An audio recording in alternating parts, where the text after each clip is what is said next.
Yakoy. C'est bon. Yaka.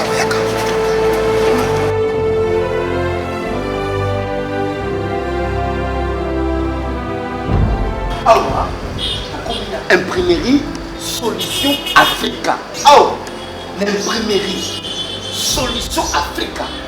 Par salela yo, biloko ya qualité, impression na passeport nyonso to. Parce que oui, les sika OK de couper ça mbongo na yo. Yo mutu sala pour la campagne d'évangélisation. Pour ça la séminaire, ça se bien ça va pasteur nyonso tout ya Congo. Imprimerie et ça kaka moko Solution Africa. En tout cas, bien aimé, c'est là pardon. T'as recruté la BBC Bambon. Na pesaki secrétaire na mamongo aki osikosa na chiffre ba polo na tika na 2 semaines de campagne est-ce que on a 2 semaines na ko dio swana na ngokosa na Solution Africa na mokolo moko bana capacité osela yo biloko nyonso tout olingi awa basakaka na qualité te mais bana quantité pe ya sono papa oui olingi basalela yo polo banderole bâche basala yo nyonso na ba support nyonso za na ngokosa isakaka awa na Solution Africa. Solution pour sa banderole pour qualité. Papa, awa qualité des amis pour ça la il nous faut à Kinshasa imprimerie Solution Africa. Imprimerie Solution Africa. Et imprimerie Solution Africa et na ba service ya qualité. Na lobi bien ba service ya qualité.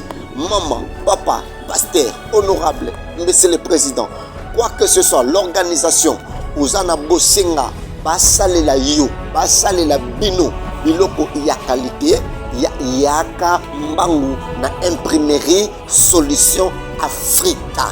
Imprimerie Solution Africa, ezako sale la bino, ba impression, na ba support nyonso, tout, page, banderole, kepi, polo, Lacoste, chemise, drapelet, tout ce que vous avez besoin. Ici, na imprimerie Solution Africa, toza ko salela bino yango.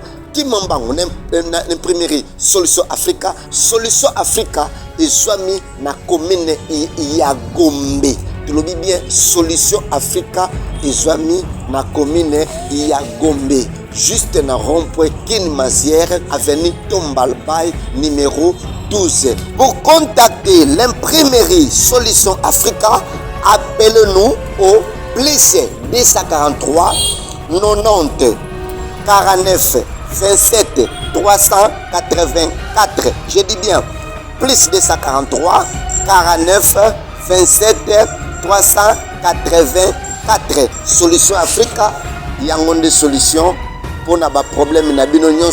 Il y a visibilité.